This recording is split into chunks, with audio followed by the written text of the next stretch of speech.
Okay, starting out with this wonderful story about Rome. The walls of Rome. Rome, founded on the banks of the Tiber River, boasts two ancient walls that, when they were built, surrounded the city.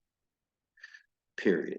Although both were built as walls intended to defend the city protectively. Okay, so 46. Look at that. Defend protectively. Is there any other way to defend? No. So you have what's called redundancy. Defend the city is fine. You don't need to add protectively, okay, because it's redundant. So we look at this and we know right away it's wrong. So now we have to go over here and say, well, which one would be better? Although both were built as defensive walls for defending the city, defensive for defending, redundant. Walls to provide defensive protection, redundant. Defensive walls. That's all you need. Although both were built as defensive walls and stood 10 meters tall, they were erected under different historical circumstances. So 47, is this correct or is there punctuation required here? So the right answer to 46 is J, defensive walls. 47, we got to decide what punctuation. Either there's nothing required between these two, a comma, a period, or a semicolon. Let's just talk about periods and semicolon. In order to have a period or a semicolon,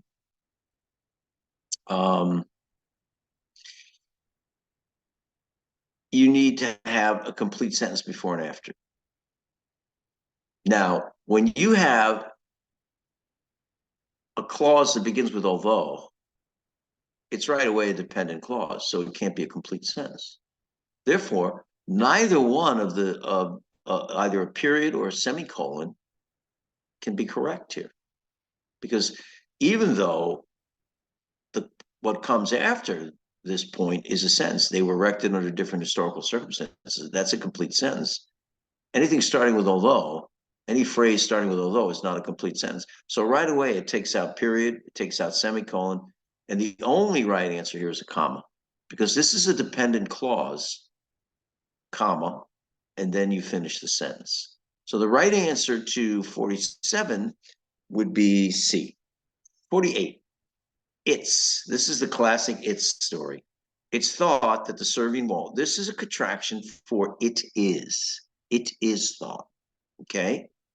When you have it's without the apostrophe here, it's possessive, right? And when there is an apostrophe there, basically it means that it is. So we go over here and we look at our choices. This would be, it is thought that the Servian wall was constructed in the early 4th century. Now, this is incorrect, right? Because the apostrophe comes after the S instead of before it. So that's definitely not correct. This is possessive. It means it belongs. So that's definitely not correct. Among historians, comma, that wouldn't be wrong, but look, this is possessive as well. So when you have an it's, it doesn't mean it is unless there's an apostrophe there.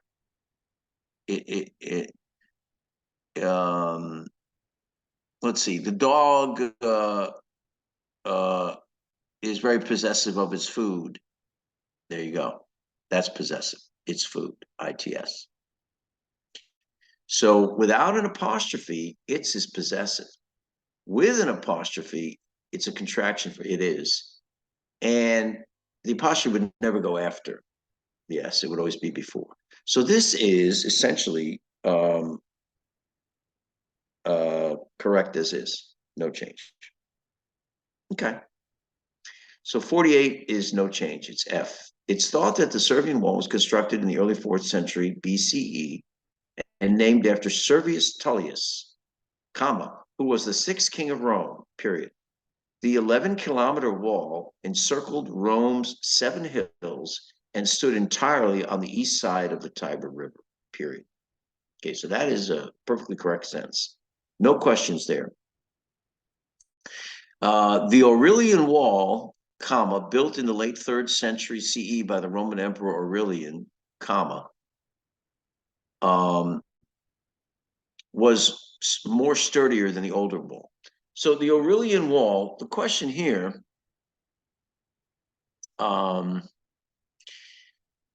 is really whether or not this is correct with a comma there and just the word wall, or whether we need to add all of this other stuff. So let's do it with the other choices.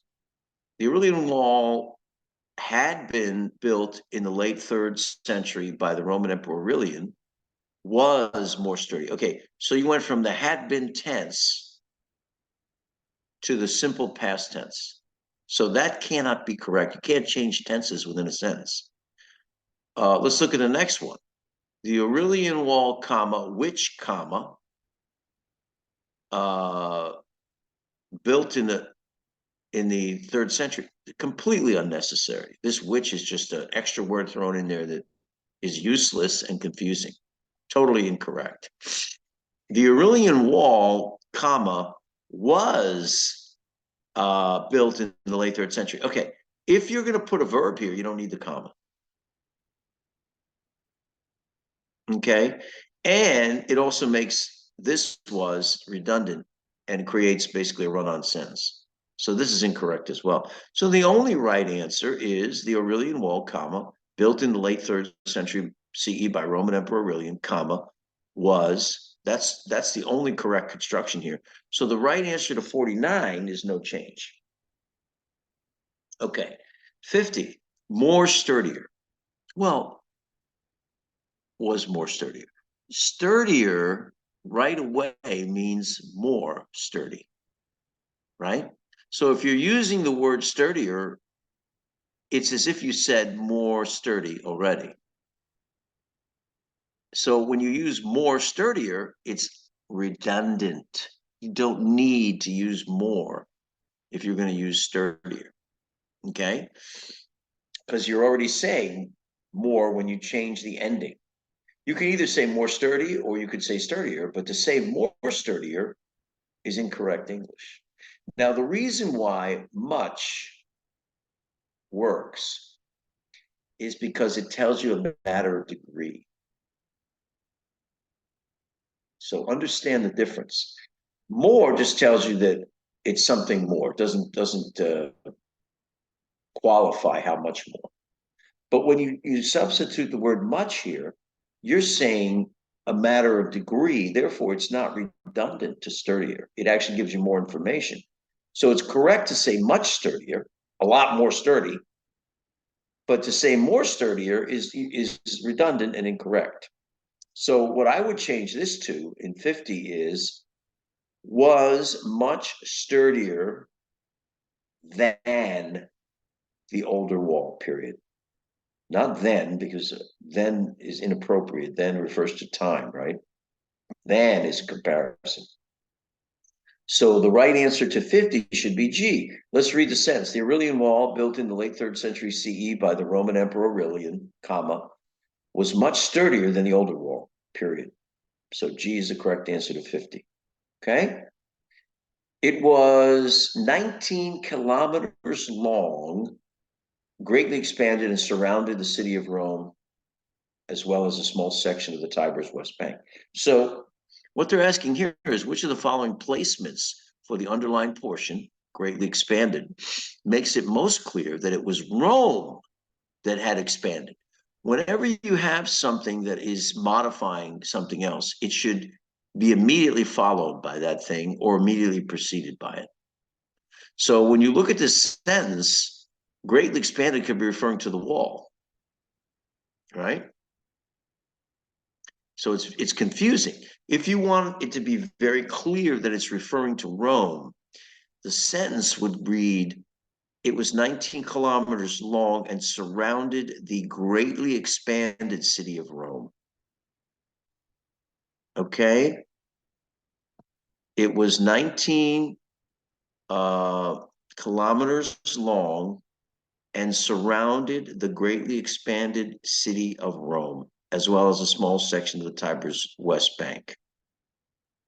Okay, so it would be after the word surrounded the greatly expanded city of Rome. So the modifier greatly expanded has to come right before what it is that we're talking about in order for it to be clear to the reader. That is proper English. So the right answer to 51 is B. And a lot of people make that mistake. They place the modifier somewhere in the sentence, and the person reading it has no idea what it's modifying. Erected almost 600 years after the Servian Wall, comma, the Aurelian Wall protected Rome while the army was away, comma, defending the empire's far-flung frontiers from enemy attacks, period. Perfectly good sense. The massive wall deterred, of course, means discouraged many enemies who might have been tempted to attack Rome during those intervals the city was sparsely defended. Okay, so there's really no questioning here, right?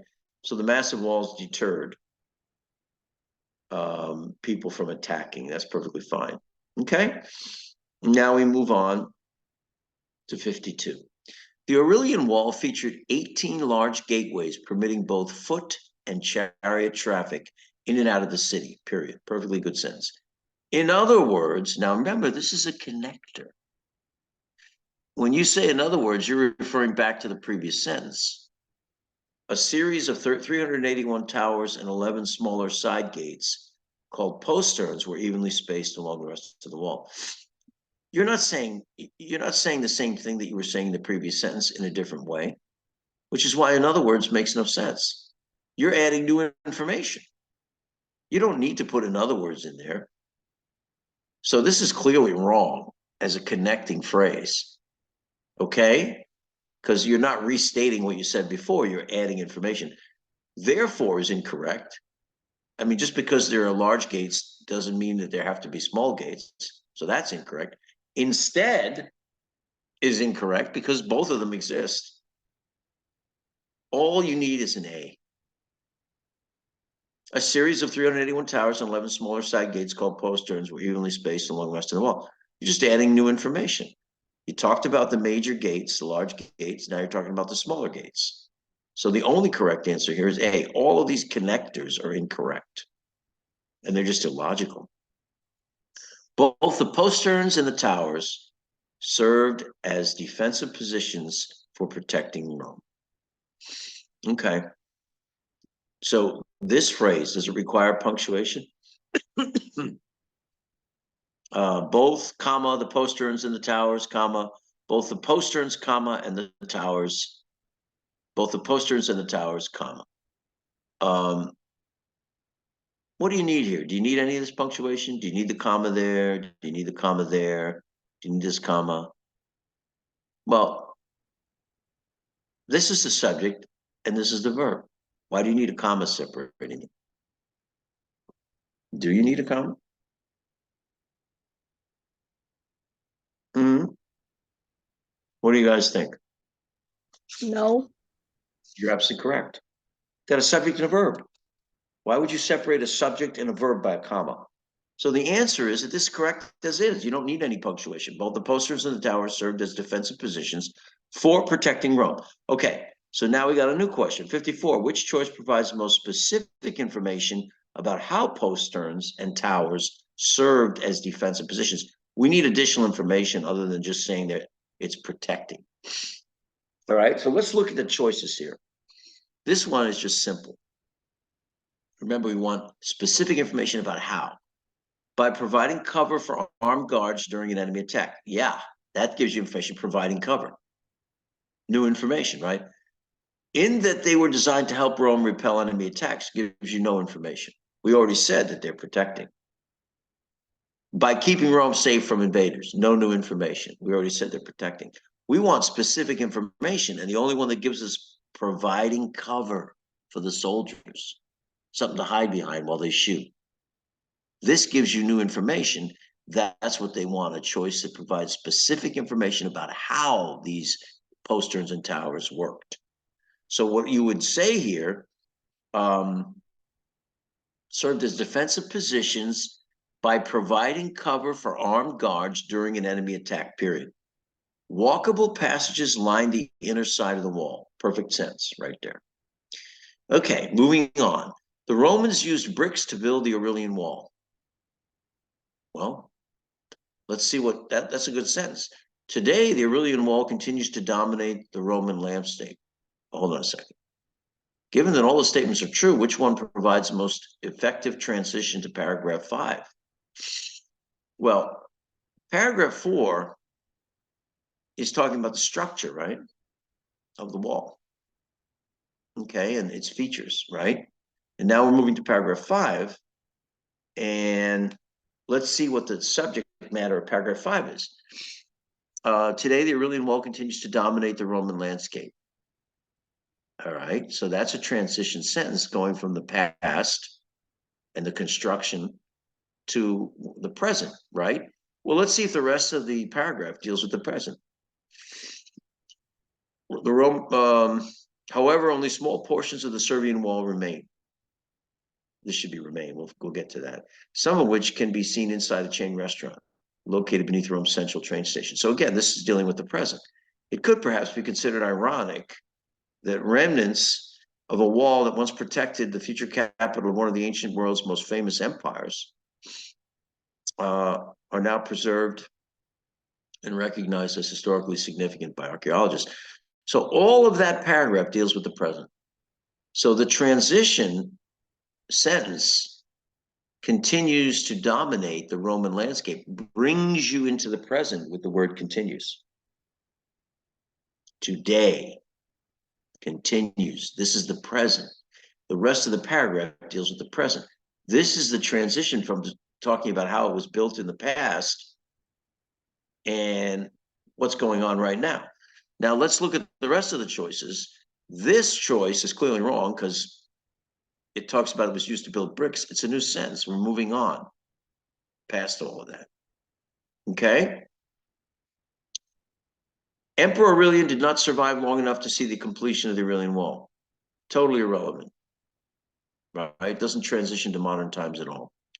Before the Servian and Aurelian walls were built, ancient Rome was most likely protected by mounds of earth. Again, totally irrelevant. Doesn't transition you to the modern. The only thing that does the transition for you is B. Today, the Aurelian Wall continues to dominate the Roman landscape. However, only small portions of the Servian Wall remain. Now let's move on to 56.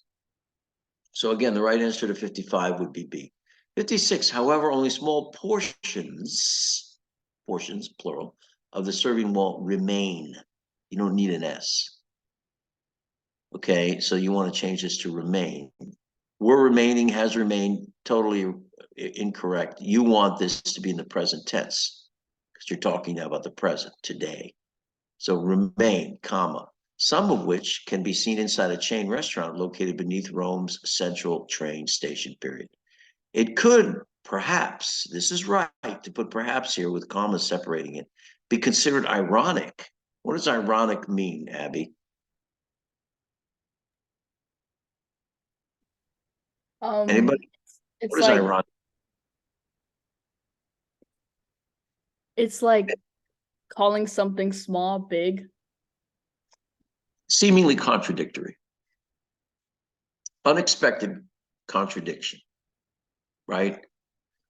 And so that's what the irony is, that here is this fantastic archaeological treasure of the history of the great Roman Empire, and it's sitting in a fast food restaurant, which makes it seem very mundane and unimportant.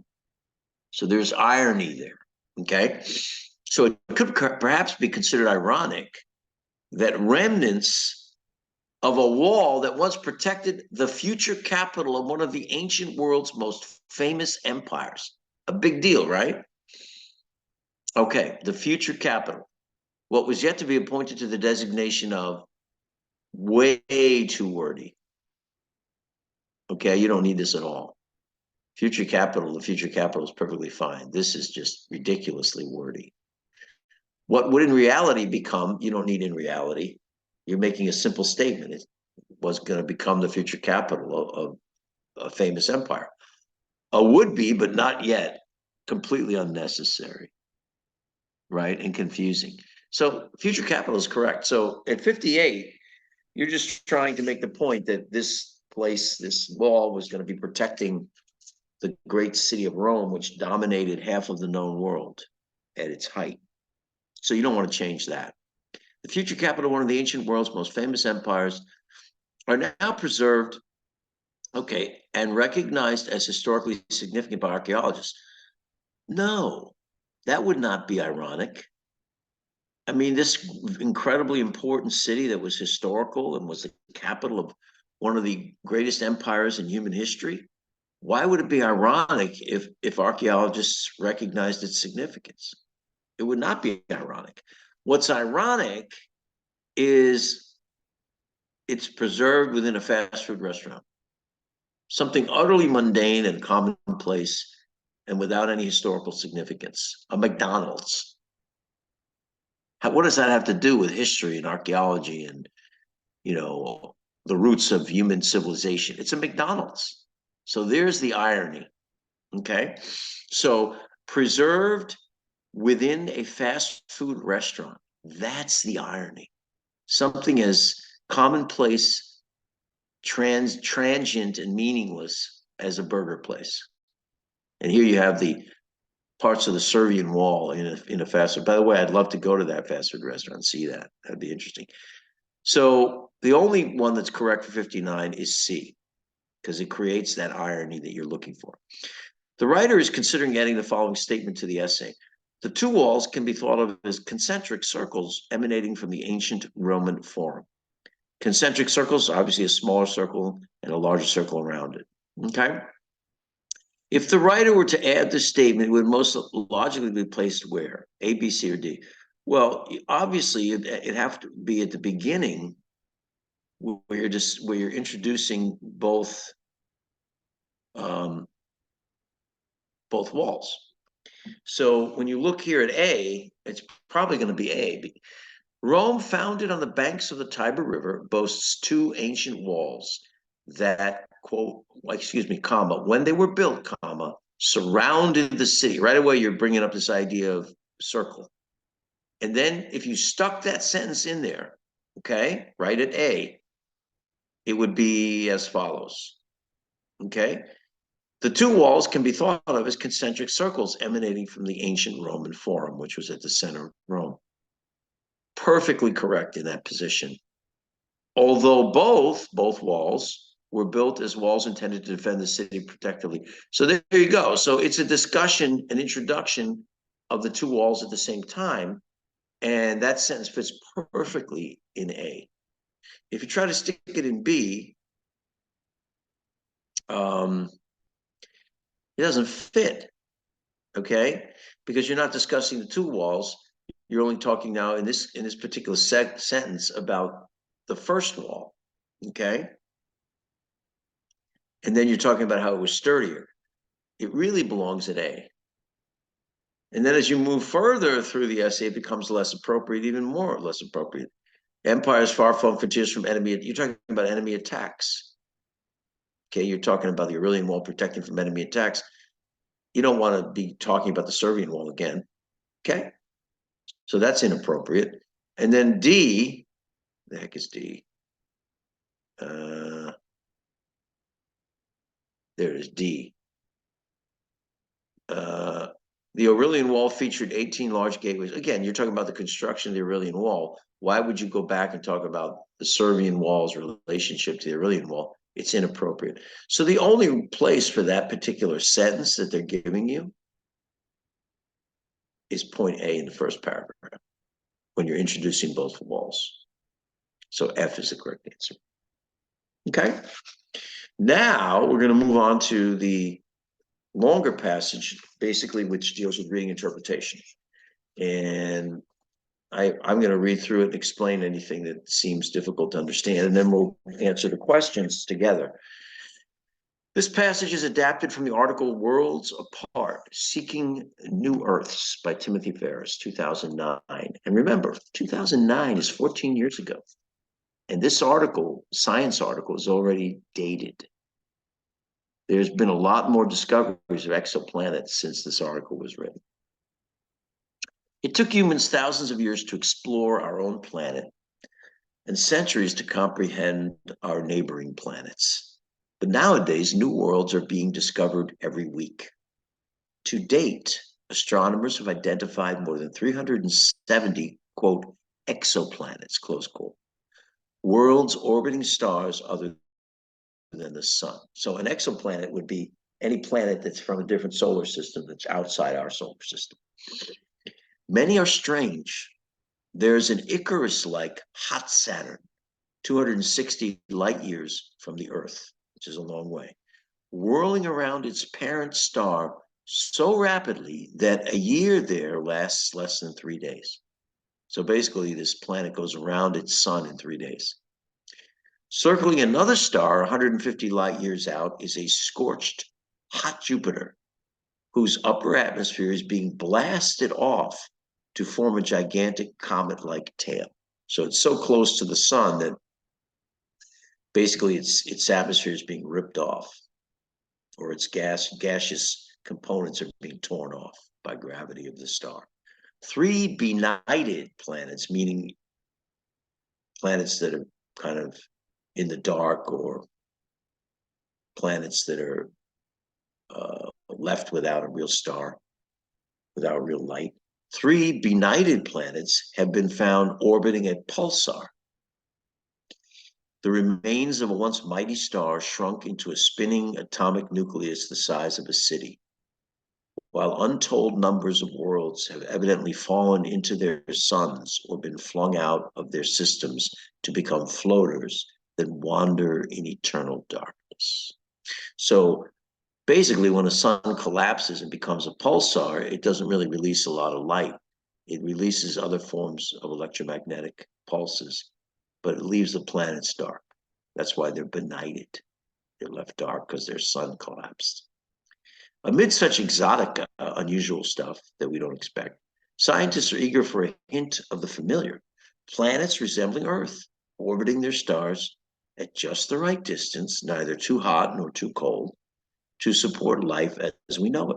So if you're closer to the sun, you burn up. If you're too far away, everything freezes. No planets quite like our own have yet been found, presumably because they're inconspicuous, hard to see. To see a planet as small and dim as ours amid the glare of its star is like trying to see a firefly in a fireworks display. To detect its gravitational influence on the star is like listening for a cricket in a tornado. You see the figurative language there, a cricket and a tornado, right? A firefly and fireworks. That's figurative language. Yet by pushing technology to the limits, astronomers are rapidly approaching the day when they can find another Earth and interrogate it, question it, examine it for signs of life. Okay? And by the way, since this article is written, they've already found other exoplanets that are similar to Earth. Only 11 exoplanets, all of them big and bright and conveniently far away from their stars, have as yet had their pictures taken. So remember, that's not true anymore. Most of the others have been detected by using the spectroscopic Doppler technique, in which starlight is analyzed for evidence that the star is being tugged ever so slightly back and forth by the gravitational pull of its planets. So as a planet goes around a star, it exerts gravitational force on the star. It shifts the star in space just a little bit, and that shift can be detected by spectroscopes. Okay. In recent years, astronomers have refined the Doppler technique so exquisitely that they can now tell when a star is pulled from its appointed grounds by only 1 meter a second, about human walking speed. That's sufficient to detect a giant planet in a big orbit, or a small one if it's very close to its star, but not an Earth at anything like our Earth's 93 million mile distance from its star.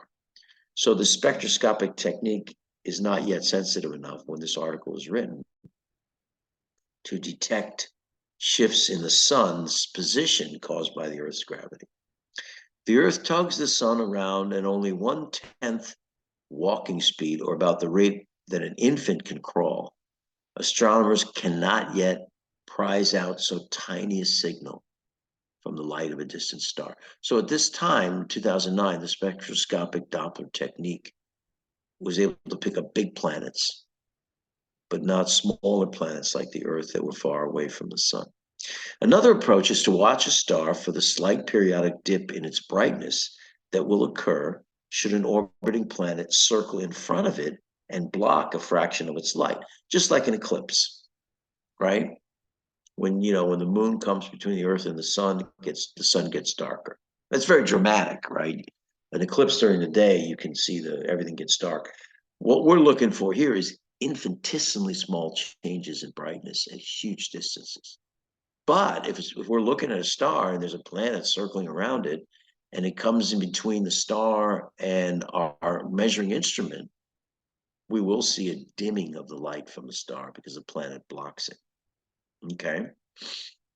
At most, 1/10 of all planetary systems are likely to be oriented so that these mini eclipses, called transits, are visible from Earth, which means that astronomers may have to monitor many stars patiently to capture just a few of these transits. The French COROT satellite, now in the third and final year of its prime mission, has discovered 7 transiting exoplanets, one of which is only 70% larger than Earth. So a different technique for detection other than spectroscopic. This is just looking at brightness and dimness. But here's the deal. It has to be periodic, the way that a planet revolving around a star would come into view and block light periodically. The United States Kepler satellite is COROT's more ambitious successor. So it came after. Launched from Cape Canaveral in March of 2008, Kepler is essentially just a big digital camera with a 0.95 meter aperture and a 95 megapixel detector, megapixel, which is very powerful. It makes wide field pictures every 30 minutes, capturing the light of more than 100,000 stars in a single patch of sky between the bright stars of Deneb and Vega. So think of Deneb and Vega as the borders of this field, and the pictures taken between them, and it includes 100,000 stars. Computers on Earth monitor the brightness of all those stars over time, alerting humans when they detect a slight dimming that could signal the transit of a planet. So no person could be monitoring the brightness and dimness of 100,000 stars every 30 minutes. But a computer can do it because it's converted into data and the computer can process it much quicker. And then it'll point out when one of the stars has dimmed. Because that dimming can be mimicked by other phenomena, such as pulsations of a variable star or a large sunspot moving across a star's surface, the Kepler scientists won't announce the presence of a planet until they have seen it transit at least 3 times. A wait that may be only a few days or weeks for a planet rapidly circling close to its star, but for years for a terrestrial twin. In other words, something similar to Earth. So basically, they want to see a dimming at intervals, regular intervals. They want to see 3 of them, A, B, and C, at predictable intervals. And then they can say, oh, there probably is a planet going around that star. By combining Kepler results with Doppler observations, astronomers expect to determine the diameters and masses of transiting planets. So the diameter and mass of a planet would determine how much it pulls on the star and how much it shifts the star's position. Also, how much light it blocks. So the diameter mass would apply to both detection techniques. If they manage to discover a rocky planet, which is just like Earth, a rock, not a gas giant, roughly the size of Earth, orbiting in the habitable zone, not too far, not too close to the star that the planet's water has been baked away, nor so far out that it has frozen into ice, they will have found what biologists believe could be a promising abode, living space for life. So basically, this is an interesting article, but I think if you if the author were to update this, there would be a lot of new information about exoplanets because it's a very hot topic right now in astronomy. Okay, question 31. Which of the following descriptions best reflects the way the passage is organized? It raises the question of whether exoplanets exist and then presents to an equal extent arguments on both sides. No, they exist. The article doesn't question that. It focuses first on the search for planets, then sharpens that focus to the search for planets like our own. Well, if we go back, the first paragraph talks about the search for planets. It talks about all the different unusual planets that they find. Then it transitions to, oh, wait a minute, we're looking for something similar to Earth. So really, when you look at this question, it focuses on the search for planets and then sharpens that to search for planets like our own. B is a good answer. C, it defines planets, first those in Earth's solar system, and no, it doesn't do that. It's not listing all of the planets in Earth's solar system. D, it refers to mythology. Nowhere in this article is there any reference to mythology, except the Icarus thing. You know, Icarus and Daedalus, when Icarus, I don't know if you know the story about Icarus and Daedalus, but Daedalus was Icarus's father, and the two of them were on an island. They were trapped, and they decided they wanted to fly away, escape. So they built wings of feathers and wax, bird feathers and wax, and big wings that they built. And they took off from a rocky point on the island, and they were flying with their wings. And Daedalus warned Icarus not to fly too high because he would get too close to the sun, and the sun would melt his wings, which were made of wax. And of course, Icarus ignored his father, as most children ignore their parents.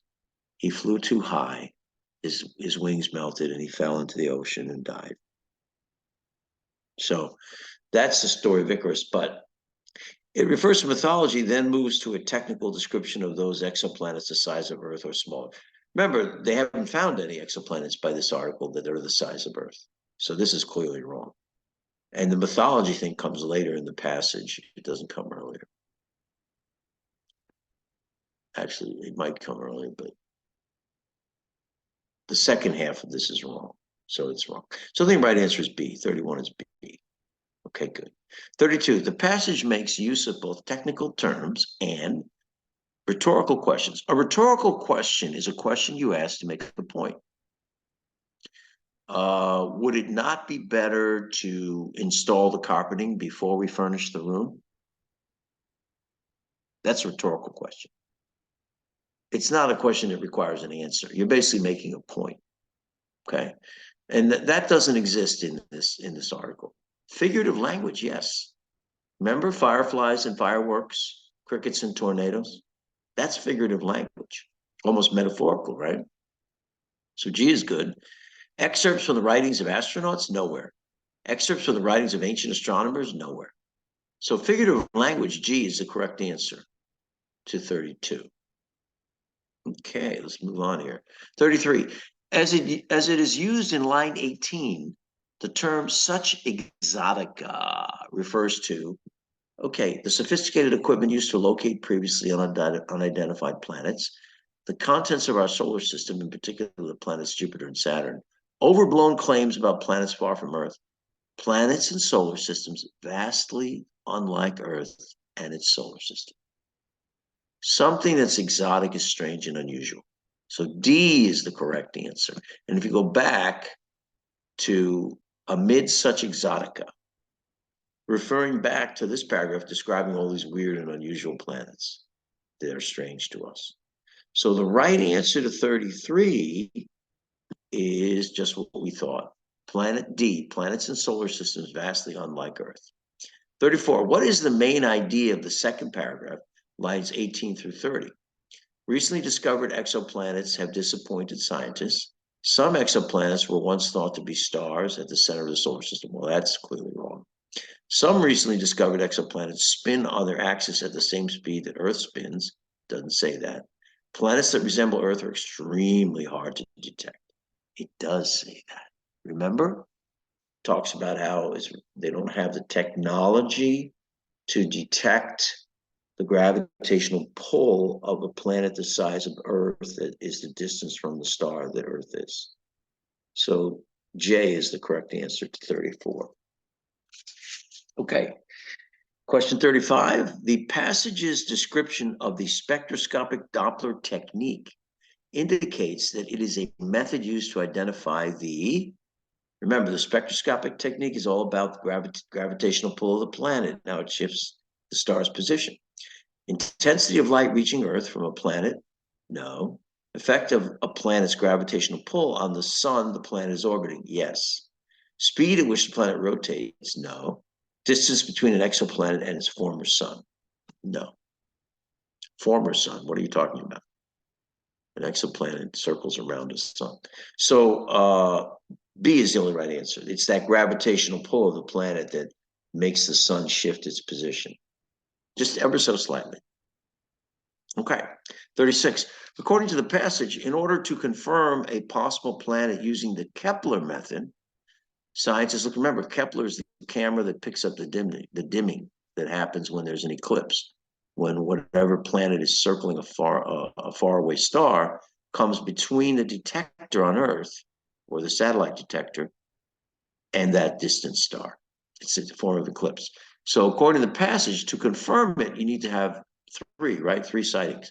Evidence of water as solid and liquid, and uninterrupted light originating, identical results in images of the same location taken 24 hours apart. Three occurrences, there it is, of a slight dimming in a star that strongly indicates a planet circling at regular intervals. So J is the correct answer. 37, according to the passage, at the time the passage was written, how many exoplanets had had their picture taken? Well, the answer is in the text. The answer is 11. Okay, I don't know where it is in the text, but let's see here. Only 11 exoplanets, all of them big and bright, have had their pictures taken right there. So that's a question where you just have to go to the text and find the answer. Okay, so the answer is C. 38, according to the passage, which of the following is a capability of the Kepler?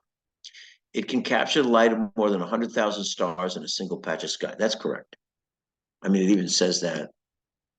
This is one of those things where, you know, when you see the right answer and you know it's right, sometimes it's okay to move on. Capturing the light of more than 100,000 stars in a single patch of sky. Almost word for word, right? So when you look at this, I mean, you know it's the right answer. And so sometimes, you know, I always tell people, read all the answers before you answer. But if you're pressed for time and you see something that's this correct, you can circle it and move on. It can determine the distance between an exoplanet and a star. No. It can travel up to 150 light years away from Earth. It doesn't say that. It can determine the surface features of planets. No, it doesn't say that. The only right answer is F. And so you have to use your judgment on that, whether you want to bother to read the other answers when you see something that's clearly correct, because it can save you a lot of time if you just move on. In the passage, Deneb and Vega, remember, those are the two bright stars that define the border of the zone that the Kepler photographs. In the passage, Deneb and Vega are identified as stars at the edges of the area examined by the Kepler. Yeah, right? So there, again, is an answer that's totally correct right away. Deneb and Vega. In a single patch of sky between the bright stars of Deneb and Vega. So there's the right answer. And so basically, stars at the edges of the area examined, planets that are 70% larger than Earth, scientists pioneering former stars. All those are incorrect. You see this one, you go, wow, that's right. Bang, you circle A, and you can argue, move on. Don't even read the other answers. According to the passage, what do scientists expect to determine about any given transiting planet by combining Kepler results with Doppler? Size, diameter, and mass, right? Mass determines gravitational effects picked up by the Doppler, and size determines the dimming effect by blocking the light of the star. So diameter and mass, there it is. H is correct. Okay, so that is the end of the long passage. Now what we're going to do is move on to the vocabulary. So what I'm going to do here is stop the share, and then I have to go into my Microsoft is causing me all kinds of grief because I have to go back into my email in order to pull this up because they won't allow me to leave it up. They blocked me. So let me pull this up and then I can share it. Yeah, they're oh, now they're really giving me a hard time. Hold on a second.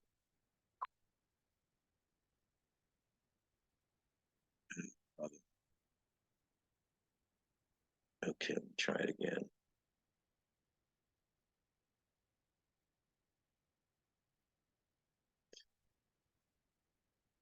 Bear with me, folks. I'm trying to bring this thing up.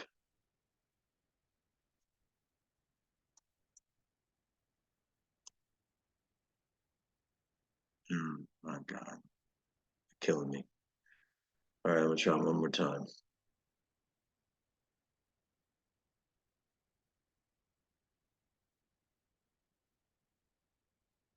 Yeah.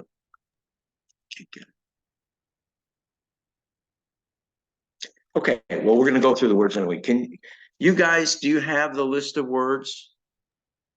Yes. Okay, I will just go through it orally. And I'm gonna have to subscribe to Microsoft Word because they figured out a way to block me. Okay, first word is chariot, chariot. What is a chariot? And anybody can answer, just jump right in and answer. A two-wheeled horse-drawn vehicle used in ancient warfare and racing. Right, right. And you remember the movie Chariots of Fire? So basically, what they would do is they would have two guys in a chariot. One guy would be driving, basically guiding the horses at high speed. The other guy had arrows or spears and would fire at opposing enemies. So it was a combination of two men in a chariot. One was the shooter and one was the driver. And the advantage of the chariot was it moved at a very high rate of speed. So it could surround troops that were walking, men on the ground. And it could, from a distance, it could kill them with arrows. Okay. Postern. What's a postern? Postern. Isn't it like a door or like an entrance that isn't like the main entrance or it's like the Yes, side it's other than the main entrance. So, for example, if you had a postern at your house, it might be a side entrance behind a gate. So the wall, the Aurelian wall, had a main gate, major gate, a few major gates, and it had smaller gates that were less conspicuous, but that could be used by soldiers to fight off enemies. So a backdoor or private side entrance is a postern. Exoplanet. We just went over this. What's an exoplanet? A planet that orbits a star outside the solar system. Yeah, it's a planet that orbits a star that other than the sun, other than our sun. That's an exoplanet. And exo, of course, means outside. Ex, outside, which means outside the solar system. Benighted. We talked a little bit about this. What is it when something is benighted? Intellectually or morally ignorant. You know, that's right. That is a metaphorical meaning of benighted. The original meaning was overtaken by darkness. So the planets are benighted when their star collapses and stops emitting light. They're left in darkness. But then the meaning of benighted has shifted over the years, so that now when someone says they're a benighted race of people or he's a benighted individual, it means left in darkness in a metaphorical sense, without intellect, without moral fiber, without social skills or interchange, deprived in some way of higher functions, benighted.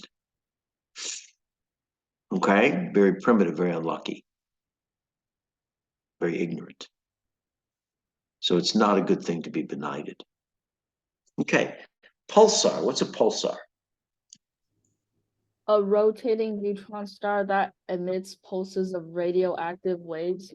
Yeah, basically, it almost became a black hole, but the star that collapsed wasn't quite big enough to make it a black hole, so it made it a white dwarf, or basically a neutron star. And when it rotates at a high rate of speed, it's emitting electromagnetic waves, usually at a constant interval. Beep, beep, beep, beep. actually, we can detect the electromagnetic waves coming from pulsars at regular intervals. And it's not visible light.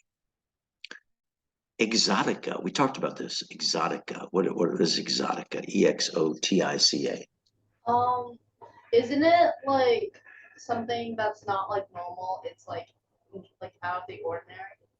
Yeah, something strange and unusual. Something that kind of excites you because it's so different. Something that's kind of crazy. Kind of crazy, not expected, exotic. Just like an exotic animal that you would normally find where you live. Okay, good. Inconspicuous. What does it mean to be inconspicuous?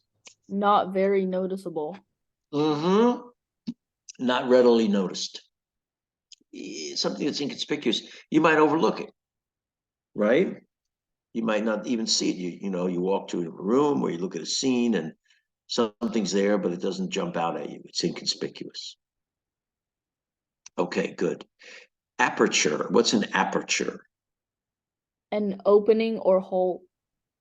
Yeah, it almost always refers to an optical system, lens, camera, telescope. Basically, it's the hole that allows light to enter, right? The aperture is what allows light to enter. It's the hole in the system.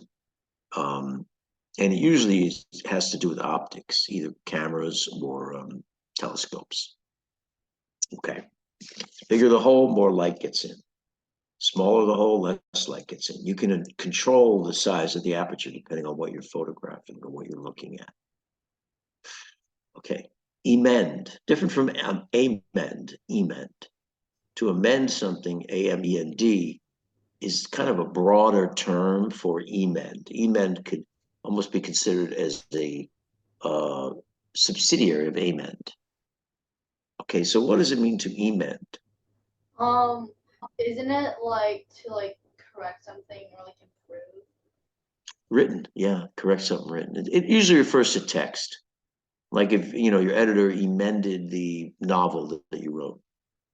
So it doesn't refer to everything. It generally is used in literary circles to refer to editing written text. Amend is a broader term that can be used in any context. Emend is more specific in terms of literary stuff, written stuff. Okay. I've never seen anyone use emend, to be honest with you. Usually they use the word edit. Okay, emollient. What's an emollient? Something that softens skin. Yeah, it's something that makes skin softer, supple, smooth, less harsh is another thing. You can use it as an adjective or a noun. Emollient words, soothing words. See what I mean? Emollient gestures, soothing gestures. Or you can say that is an emollient. That cream is an emollient. That would be using it as a noun. Okay. Now, go back to the word inconspicuous, and I want to go through with you the etymology of this word. Let us break the word down into I-N, con, C-O-N, and spicuous. Okay, so inconspicuous. Okay. In Latin means not. Con means with. And spicere, S-P-I-C-E-R-E in Latin means to look at, to observe, to see, with looking at. So when you really look at the three pieces of this word, not with looking at. So you can think of the word con as almost emphasizing spicere, spicuous. So basically not able to see. That's the Latin. And if spicere, S-P-I-C-E-R-E, which is the root of this word, in Latin means to look, to see. Now, I'm going to give you some modern English words that use this root, spicere. Are you ready? Spectator. Perspective. Speculum, which is an instrument used to examine people. Doctors use speculums. Spectacle. What's a spectacle? Something that you see. Perspective, seeing through something. Spectator, one who watches or sees. And speculum, a tool for seeing. So the spicere root is present in many modern English words, okay? And that's the breakdown of inconspicuous, which is more directly from the Latin than anything else. Now, the next word we're going to do is aperture, A-P-E-R-T-U-R-E. Aperture is from the Latin as well, but we're going to go deeper than that because the Latin is a very simple term, apertura, A-P-E-R-T-U-R-A, almost spelled exactly as the modern word. And all it means in Latin, apertura, means an opening. But it's not specific to optics. It just means an opening. It could be an opening, could be a cave opening. Apertura in Latin. Now, where does the Latin come from? It comes from pi, P-I-E. This is a very, very ancient language, which is the common ancestor of many languages. All the European languages and Indian and Eastern Asia. There's a lot of modern languages that come from this ancient pi, which stands for Proto-Indo-European. And in pi, in the language pi, apo, which is beginning of aperture, means away from. And were, W-E-R, which doesn't appear in exactly that form, but E-R, comes from the Proto-European were, which means to cover. So away from covering or an opening. And that Proto-Indo-European were is present in many, many modern English words. And we're going back thousands and thousands of years now, because Proto-Indo-European language predates Latin, predates Greek, predates Babylonian, predates just about the Hittite language, the Egyptian language. It's much older than any of those languages, those ancient languages. So let's look at some modern words. Discover. Discover, V-E-R. V-E-R is a modern version of were. Cover. It's the opposite of cover, right? Discover. To uncover something. To discover, to see it, right? So that ver is from the Proto-European W-E-R, were, cover. Covert. With cover. Covert is something that's not easily seen or known, right? It's hidden. Covert, V-E-R again, is the modern version of were, the Proto-Indo-European cover. Kerchief, what goes over your face or your neck? A kerchief. The ker, K-E-R, is a modern version of the Proto-Indo-European were, cover. To cover your face, cover your neck. Ker. How about overture? The overture is the first thing that comes in a symphony, right, or an opera. And the ver, is meaning covering or coming first. And generally an overture will take a little piece from various parts of the symphony or from various parts of the opera or various parts of the musical and will combine it all. It will cover it all in the overture. So if you ever you see a musical on TV like Fiddler on the Roof, there'll be an overture, and the overture will literally play segments of music from the entire musical, all in one piece. And that means it's covering the whole musical performance. And that ver in overture comes directly from the Proto-European were, cover. So you see, we went from pi, Proto-Indo-European, to Latin, and then to modern English. So we're tracing the etymology of modern English words back many thousands of years. And that's it, guys. Questions for me? Anybody? Okay, guys, well, thank you very much, and we will see you next Tuesday. Okay? Have a good one. Okay, thank you. Okay.